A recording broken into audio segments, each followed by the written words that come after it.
Welcome once again. The last time we shared a reflection together, we based it on the current migration of peoples around our globe. Physical and psychological movement of persons that involved letting go, a leaving behind, much that is familiar, a leaving possessions and understanding, and a leaving behind a sense of being in control. We asked ourselves why our human family needs to be in this constant movement. Why have we always been migrants? We looked at the essential values of migration, the possibility of expanding the richness of our diversity, of integrating the best of our cultures, our experiences, our religious traditions. And we looked at the role of dialogue in starting a change of attitudes that made integration possible. And finally, the fundamental, though very often simply expressed, need to cross a threshold, either a physical or a psychological threshold, or both, to cross over to where the other person is, and to be able to come back enriched. That sounds very simple. It's very difficult. We've tried it. But the title of our reflection today asks us to do something more. I put it in the words of a saint from the Middle Ages, St. Irenaeus, who said the fundamental thing was that we have to go beyond mind, to all that lies beyond mind. And living in this age where human intelligence is so prized, is so important, where experimentation and research has reached proportions of complexity that it was not possible even to dream about a decade ago. To be told that we have to leave mind and go beyond mind is an enormous challenge. Go beyond mind. What did he mean? What did all the saints and mystics mean when they said that to us in different ways? Just leaving our basic emotional attitudes, the attitudes that have been conditioned into us by our parents and families and so on, leaving behind our skills, our creative imagination, our control over our own decisions, our perception of life. Is that what he meant? Not fully, it seems. So let's look again at things that we have been very familiar with.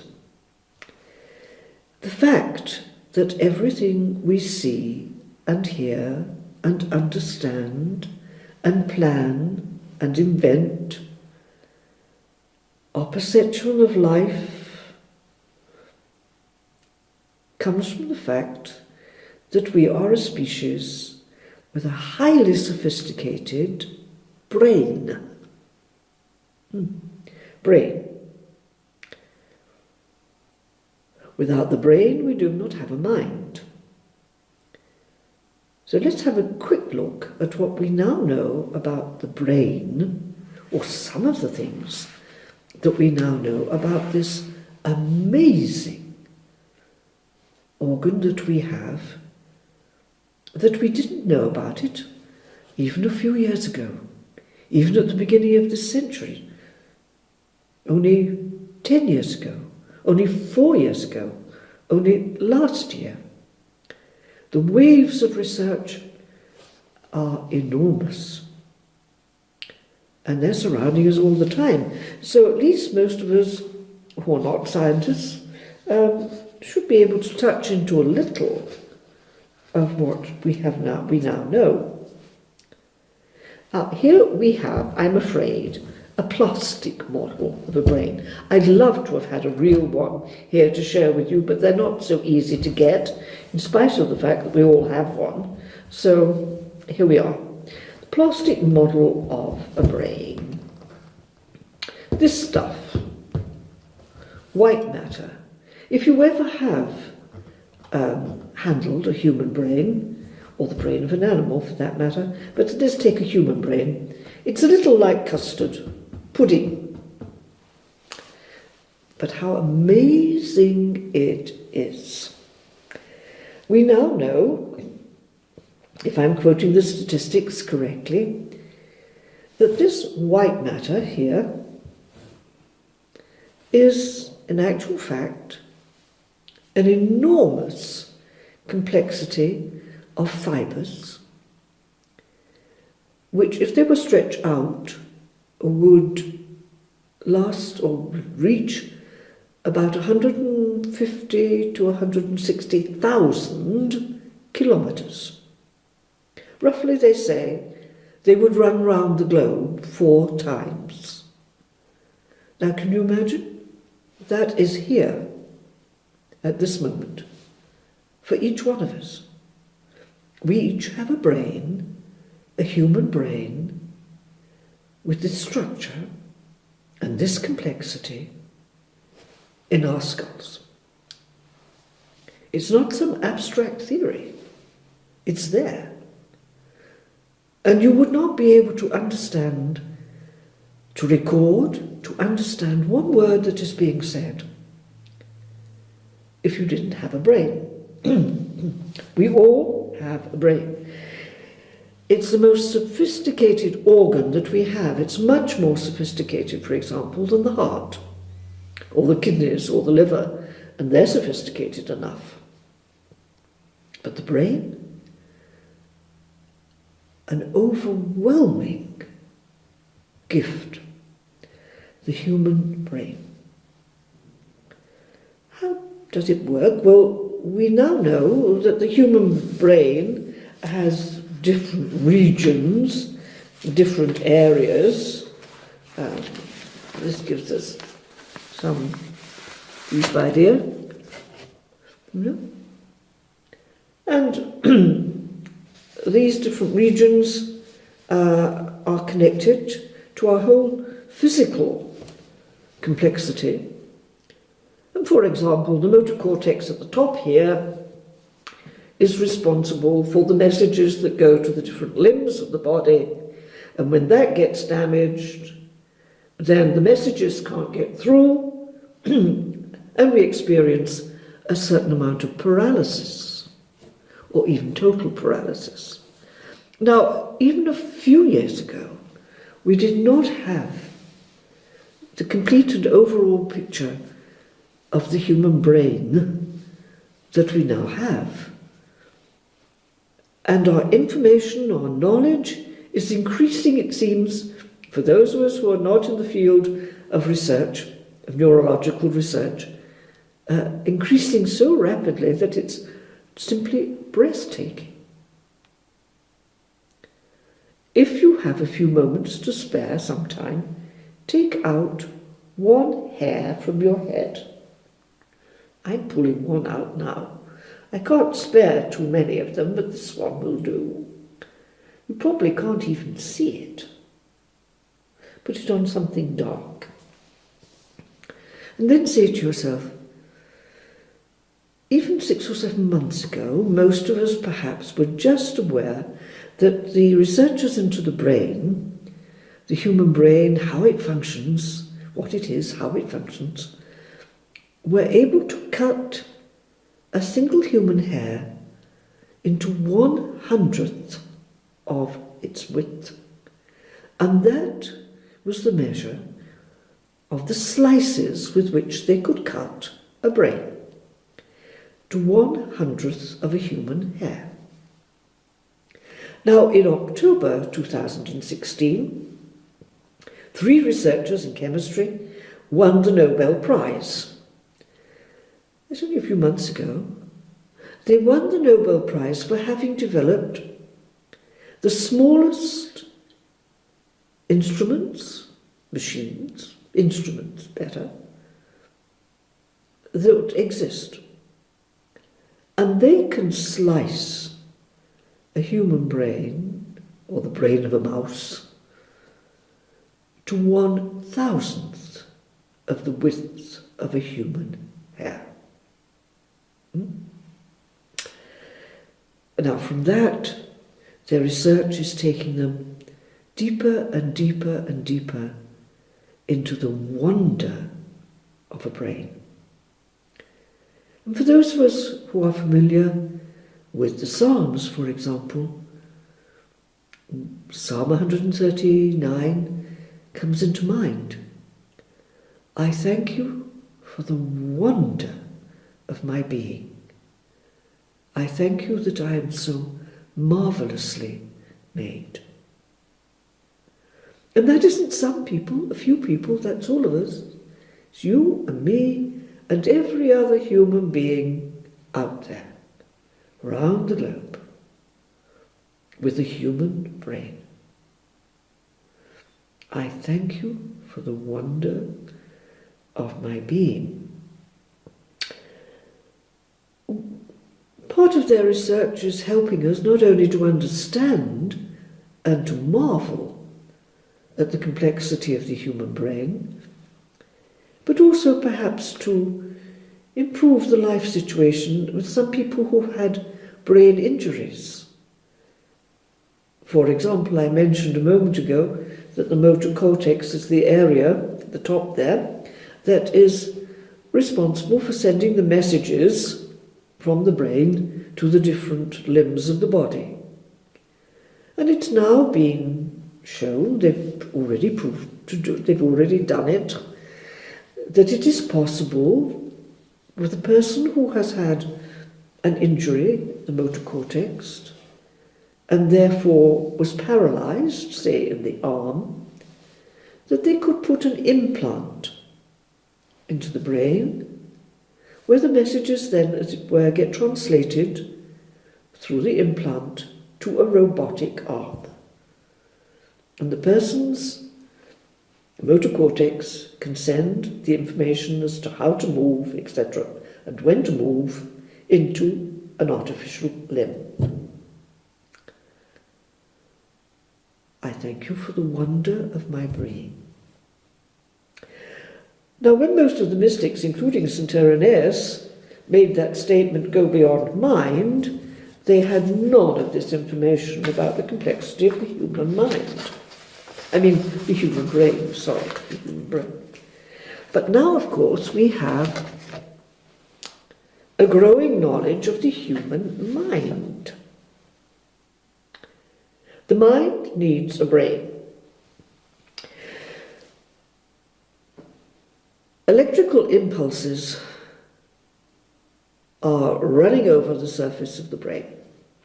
They're connecting different regions and resulting in all that we perceive, understand, think, plan, remember, etc., etc. If the whole of our perception and our interaction with and our understanding of what we perceive comes from the interaction of these impulses and the brain, how could we possibly go beyond it? In the picture you're looking at, and this is not somebody's artistic attempt to capture a mind, this is a human mind at work. The colouring has been added for the sake of identification, so the waves there that are coloured a sort of pink colour are representing the interaction between the brain and the electrical charges which are needed for language. which we're using at the moment. Using language, speaking, thinking, words, we can bring our knowledge of the mind down to equally sophisticated and complex understanding as we do of the brain, like it's slicing to 1,000th the width of a human hair. The understanding of the brain is also becoming overwhelmingly vast, complex, sophisticated. I thank you for the wonder of my being.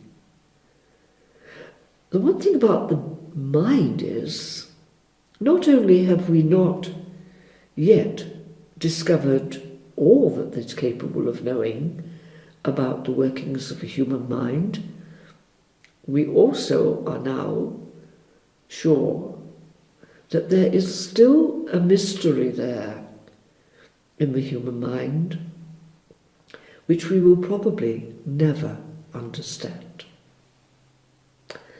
Okay, go beyond mind to all that lies beyond mind. How? What could that mean? In today's world, what could it mean? Could it mean simply the development of artificial intelligence?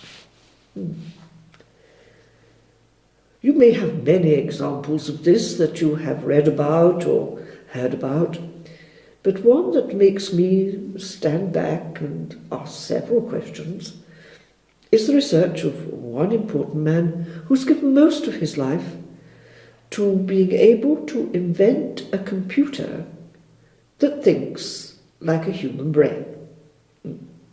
So I invent a piece of equipment that can think like me. One of the things about the human person is that we have self-reflective consciousness. Separates us from the rest of the living species on this planet. We can think about ourselves thinking. Is that computer going to be able to think about itself thinking once we have taught it how to think the way we do?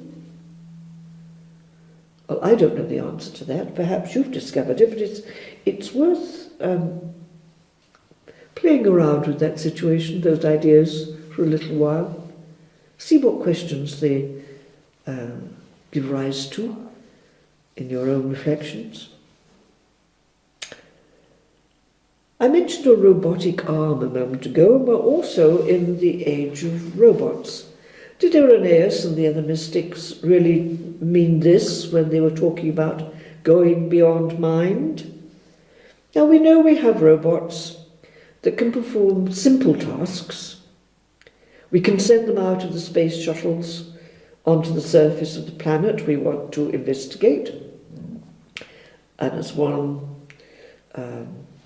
person working in NASA said to me once, the big advantage of a robot is that it takes away the risk from the human person.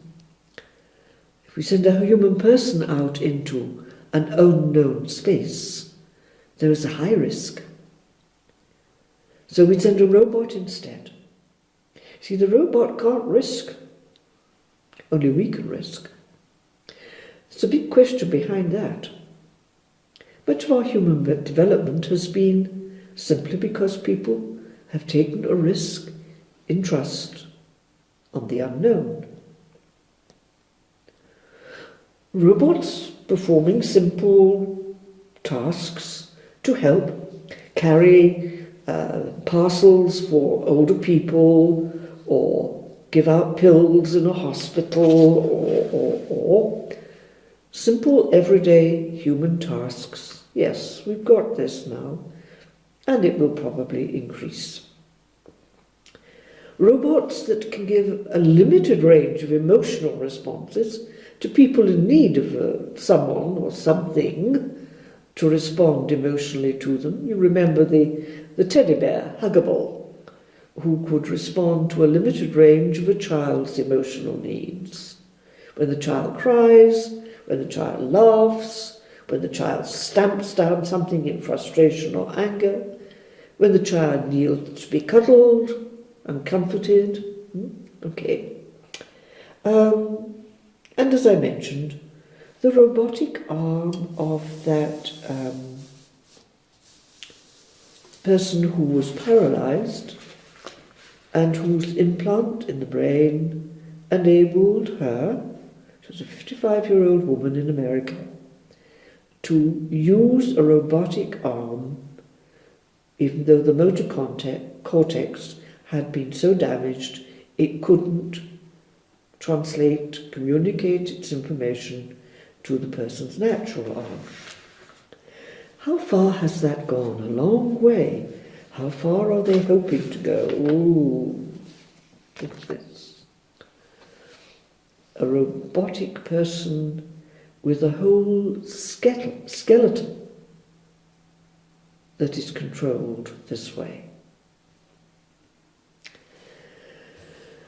Go beyond mind to all that lies beyond mind. Well, certainly our mystics have not meant this. From our beginning, as I said, we've had culture, we've had those in every religious tradition and culture who have shared what they experienced, that they had experienced another way of consciousness, of total awareness, which had changed their perception of the ordinary familiar things, the physical world around them, and helped them to cross the threshold into the great mystery of life itself. Crossing the threshold into the mystery. Therefore, mystics.